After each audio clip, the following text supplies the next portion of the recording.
Welcome to the SmartKeys podcast. We are so excited to dive into things today. We really are. We are so glad to have you with us for today's deep dive. Yeah, it's going to be a good one. Definitely.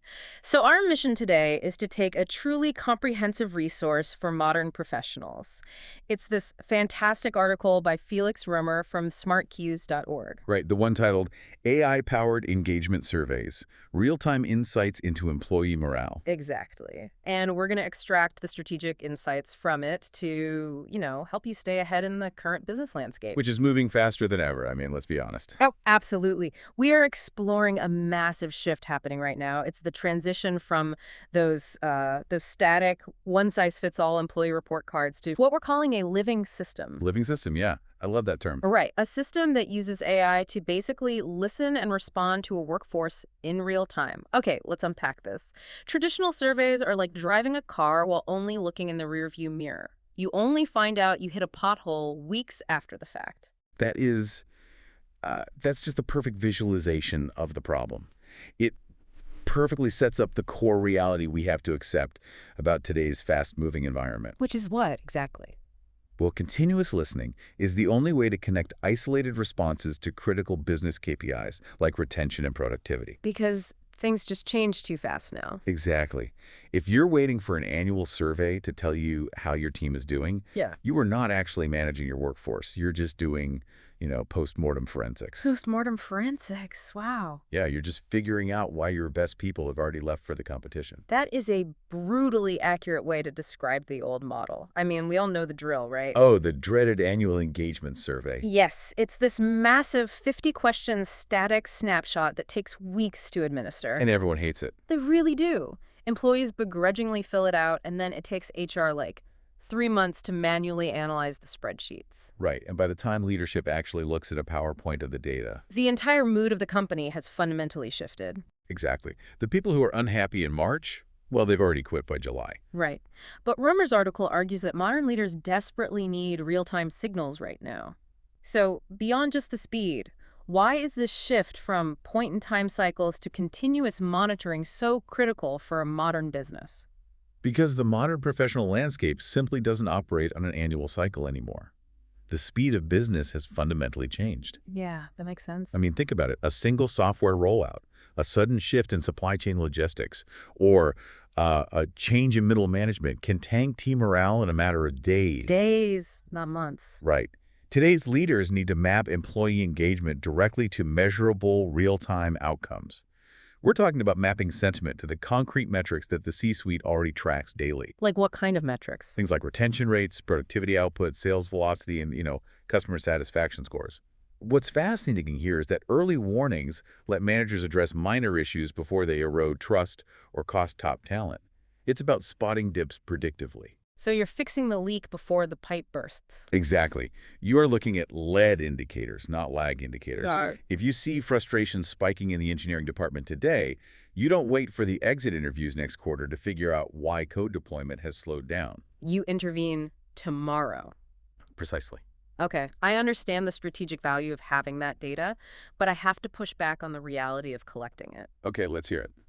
Wait, if we're constantly monitoring sentiment, doesn't that just create survey fatigue for the employees? Nobody wants to fill out a form every Friday. Right, no one wants that. I mean, if my manager's constantly pinging me to rate my mood out of 10, I'm going to start ignoring it.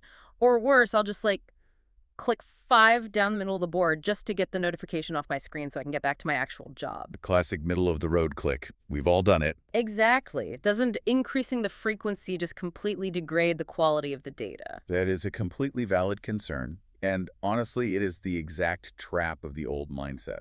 Well, if you simply take a traditional generic questionnaire and force people to take it more often, you will absolutely destroy participation. And the data will be garbage. Right, which defeats the whole purpose. But that is where the technology fundamentally changes the approach. The solution isn't just increasing the frequency of bad surveys.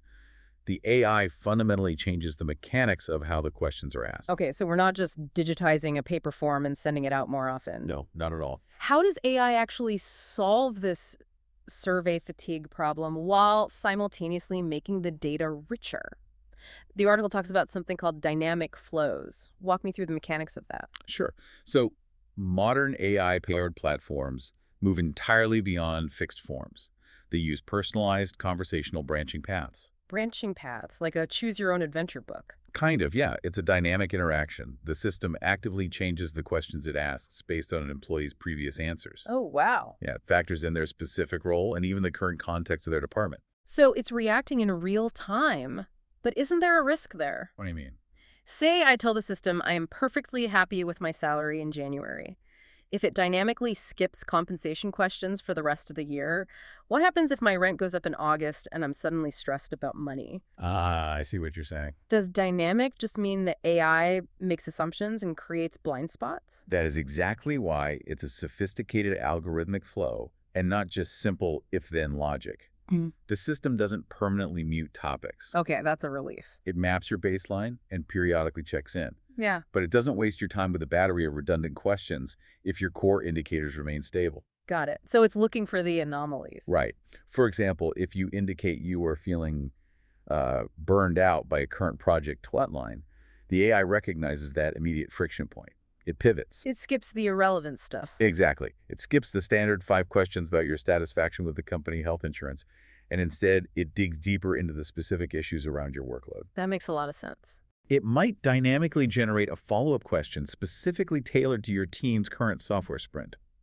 This reduces fatigue because the employee realizes the system is actually listening and adapting to what they are saying in that exact moment. Here's where it gets really interesting. The article dives into how the AI handles what employees actually type out. Ah, yes. The Yeah. hypertext responses. Yeah, the natural language processing, or NLP.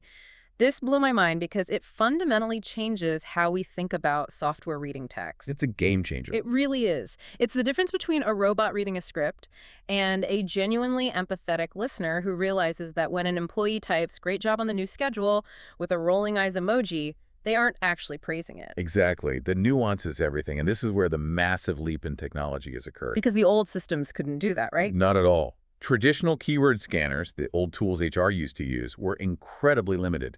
They operated on basic lexicons. Like just looking for the word happy. Right. They see the word great or good, they assign it a positive sentiment score of +1, and they move on. Completely missing the sarcasm. Completely. But modern NLP models read for tone, context, and semantic relationships between words. They establish contextual baselines. So it's more like a poker player looking for tells based on the context of the game rather than just looking at the cards on the table. That is a brilliant way to frame it. The AI can spot sarcasm by contrasting the literal meaning of the words with the historical baseline of that employee's communication. Or by recognizing the conflicting context of an emoji, like you mentioned. Exactly. It understands that a specific phrase might mean something entirely different depending on the timing of the feedback. Give me an example of that. Well, for instance, if an employee writes another brilliant management decision immediately following an announcement about budget cuts, the NLP understands the proximity to the event. Oh, so it knows they're being cynical. Yes. It flags the sentiment as highly negative and cynical, not a compliment. It extracts overarching themes and identifies specific entities, like a software tool, a management process, or a physical office location, from paragraphs of free-flowing text. That is wild. It gives you the deep, nuanced context that structured multiple-choice questions simply cannot capture. And it does all of this instantaneously. Let's talk about the operational side of that, because the article mentions real-time dashboards and alerts. Right, getting the data to the people who need it. I'm picturing a live command center where a manager is getting a push notification on their phone because team morale just took a sudden nosedive after a meeting. That is the operational reality of these tools. Visual dashboards refresh continuously as the data flows in. So no more waiting 3 months for a PowerPoint. Exactly. The AI takes mountains of unstructured text, which would literally take a human resources team weeks to read, categorize, and code, and produces rapid, digestible summaries on the fly. And it alerts you when things go wrong. Yes. You configure automated alerts so that if there's a rapid drop in scores or a sudden sharp swing toward negative sentiment in a specific department regarding, say, workload, the relevant manager gets notified immediately. That is so powerful. Standardized AI analysis reduces the inherent human bias of reading feedback and scales across thousands of employees seamlessly. It means managers can act in a matter of days, not weeks or months. But let's pause and look at the real-world application here. Because having brilliant AI data, the most beautifully designed dashboards in the world, and instantaneous sarcasm detection is completely useless if it doesn't change business outcomes. That is the absolute truth. How does a professional use this to actually stay ahead? The article emphasizes something called the contract with employees. What does that mean in this context? Because it sounds like a legal term, but I sense it's more psychological. It is entirely psychological. The contract is the unwritten foundation of trust between leadership and the workforce. Okay. Without that trust, this entire sophisticated technological system collapses into a very expensive paperweight. You have to be radically transparent from day one. Transparency about what, specifically? You must communicate exactly what data you are collecting, why you are collecting it, how it will be anonymized, and most importantly, how you're going to act on it. So they know it's actually for their benefit. Right. Survey fatigue isn't actually about being tired of clicking buttons. It is a symptom of futility. If you want honest participation, employees need to know that their feedback isn't just vanishing into a corporate black hole. Right, because we have all been there. You pour your heart out in a feedback form about a broken reimbursement process, you offer constructive solutions, and then crickets. Nothing happens. 6 months go by, nothing changes, and you realize you completely wasted your time.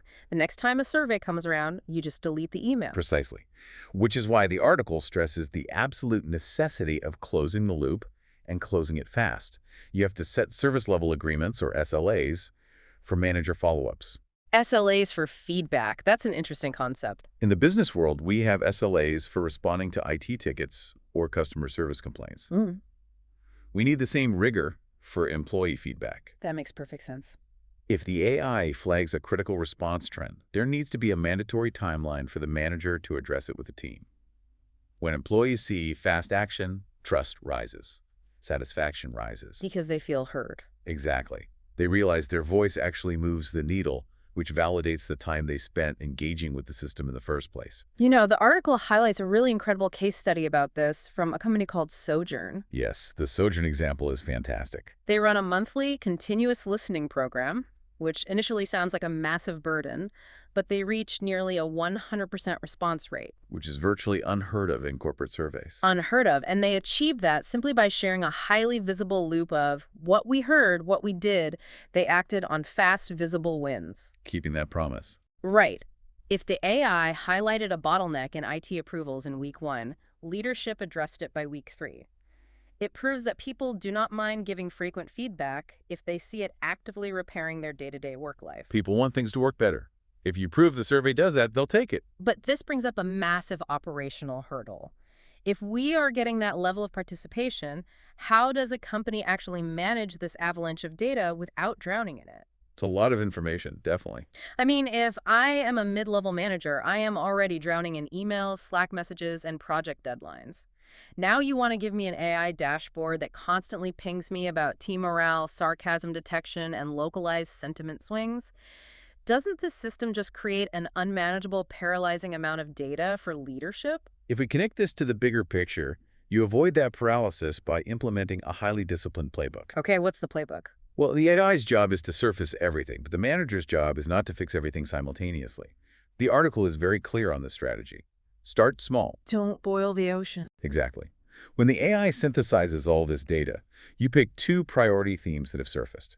For example, communication gaps in the logistics department, or workload balance for the engineering team. Just 2. Just 2. You publicly name specific owners for those 2 themes, and you set short, achievable deadlines. You map each insight to an owner, a timeline, and a success metric. So you are making it operational. You are treating employee sentiment the same way you treat a product launch or a quarterly sales target. Exactly. You acknowledge everything else, saying, we hear you on these other issues, but you focus your execution on the top 2 to guarantee visible results. Build that momentum. Right. And once you master that, you use the technology to turn historical trends into predictive forecasts. You flag retention risks before they escalate. This is where the predictive part really kicks in. Yes. If the predictive analytics show that a specific combination of workload stress and low management recognition historically leads to turnover in your engineering team, and the real-time dashboard shows those exact signals spiking right now, You don't wait to see if they quit. you intervene today. That power to predict is incredible, but wait, doesn't that create a new kind of problem? Like what? If an AI dashboard tells me my top engineer is a flight risk, my instinct as a manager might be to panic. I might start treating them differently, micromanaging them, or assuming they already have one foot out the door. Doesn't predictive AI risk creating a self-fulfilling prophecy? That is a crucial distinction to make. The system is designed to flag the environmental conditions that lead to turnover, not to brand the individual employee. Oh, I see. It is telling the manager, the conditions on this team right now are highly correlated with burnout. The intervention isn't pulling the employee into a room and asking if they're interviewing elsewhere. That would be awful. Yeah, the intervention is fixing the workload stress that the AI identified. That distinction makes a lot of sense, but the sheer power of this predictor capability brings us to a massive, neon-flashing caution sign. The privacy issue. Yes. We have to talk about the operational guardrails regarding privacy. Because if a workforce feels like they are being monitored by an omniscient AI that is analyzing their tone and predicting their behavior, the psychological safety of the workplace is ruined. It is the single biggest risk in deploying these systems, and the article addresses it head-on. Privacy, by design, is not an optional feature. It is mandatory. What does that look like in practice? This means rigorous, verifiable compliance with data protection regulations like GDPR and CCPA. Yeah. Operationally, this requires strict opt-in consent flows, absolute strict access controls, and robust anonymization thresholds. When you say anonymization thresholds, you mean ensuring the data can't be reverse engineered to figure out who said what? Correct. You establish rules, like a rule of 5, where a manager cannot see the sentiment data of a specific demographic cut if there are fewer than 5 people in that group. So you can't just isolate one person. Exactly. It prevents a manager from looking at the dashboard and saying, well, we only have one senior developer in this office, so this negative comment must be from him. You have to create clear documentation on data retention, data minimization, and ensure that identifiable data exposure is structurally impossible within the software. And it is not just about protecting the data from exposure, it is about protecting the integrity of the data itself from internal bias. If the AI is evaluating different departments or different communication styles inconsistently, the data is useless, right? Absolutely. Language models can inherit biases from their training data or from historically skewed company evaluations. Yeah. You have to perform continuous operational bias auditing. Bias auditing, meaning what? This means regularly running model checks to ensure that different demographics and identities within your organization are getting fair and accurate treatment in the sentiment analysis. It is a fundamental requirement for data integrity. Which perfectly frames why the technology cannot run the company on its own. It leads to the concept of the human in the loop. Yes, the AI needs us. The AI is incredibly fast, it handles massive scale effortlessly, but it doesn't actually have lived experience. It doesn't know what it is like to have a terrible week at work because your kid is sick at home. Right. The automation speeds up the analysis, but human managers must add the context and empathy before acting on the insights. The technology is assistive, it is not managerial. Can you give me a real-world scenario of that? Sure. Imagine the dashboard sends a red alert that a specific logistics team's productivity and mood have plummeted over a 3-day period. The AI, looking purely at the text, might summarize that the team is deeply disengaged and frustrated with leadership. Sounds bad on paper. But the human manager knows that a major cargo ship just got stuck in a canal, causing a massive unexpected supply chain failure. Ah. The team isn't disengaged, they are in crisis management mode, and they are exhausted. So the manager uses the AI's data, the proof of the massive drop in sentiment, to justify authorizing emergency overtime pay or bringing in extra headcount to the executive team. Exactly. The AI provided the quantitative backing for the manager's qualitative empathy. The AI points the flashlight. The human decides how to walk down the path. I love that analogy, yes. So what does this all mean? To me, it means AI is not here to replace the manager's intuition or empathy. It is here to give that empathy a clear, actionable target. It focuses the effort. Right. It clears away all the administrative noise, the soaring through endless spreadsheets, the manual color coding of open text answers. It handles the heavy lifting so that a leader actually has the time and the exact geographic coordinates of where their empathy and intervention is needed most today. This raises an important question for you, the professional listening to this deep dive right now. What's that? Think critically about your own organization. Are your current workplace tools actually listening to your team and adapting to their needs? Or are they just collecting stale data to sit in a digital filing cabinet so someone can check a compliance box once a year? That is the ultimate difference between a static report card and a living system. It is. And as we look toward the future of this technology, I wanted to leave you with a thought that builds on everything we have unpacked today. Okay, let's hear it. We have talked extensively about how incredibly adept this AI is becoming at predicting employee turnover based on localized sentiment. We use it to find out if a mid-level manager is burning out their team or if a specific software rollout is causing targeted frustration. Yeah. But what happens when the algorithm scales all the way to the top of the organizational chart? What happens when this unbiased, real-time sentiment engine analyzes millions of data points across the entire enterprise and identifies the C-suite or even the CEO as the primary root cause of company-wide disengagement? Oh, wow. Now that is a paradigm shift. It is a very real possibility as these tools become more sophisticated and integrated. Is Yeah. corporate leadership truly ready for an AI that speaks truth to power? When the predictive dashboard isn't pointing at a frontline worker or a mid-level process, but is pointing directly at the decisions made in the boardroom. That would be wild. That is the ultimate test of transparency and that contract of trust we talked about. That is a fascinating and maybe slightly terrifying thought to end on for anyone sitting in an executive chair right now.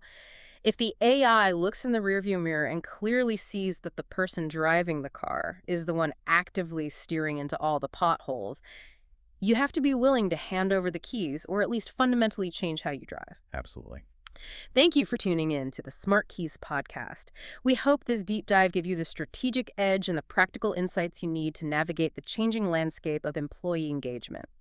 Please make sure to subscribe to the podcast so you never miss an insight, and we highly encourage you to read Felix Römer's full article. The link can be found in the show notes.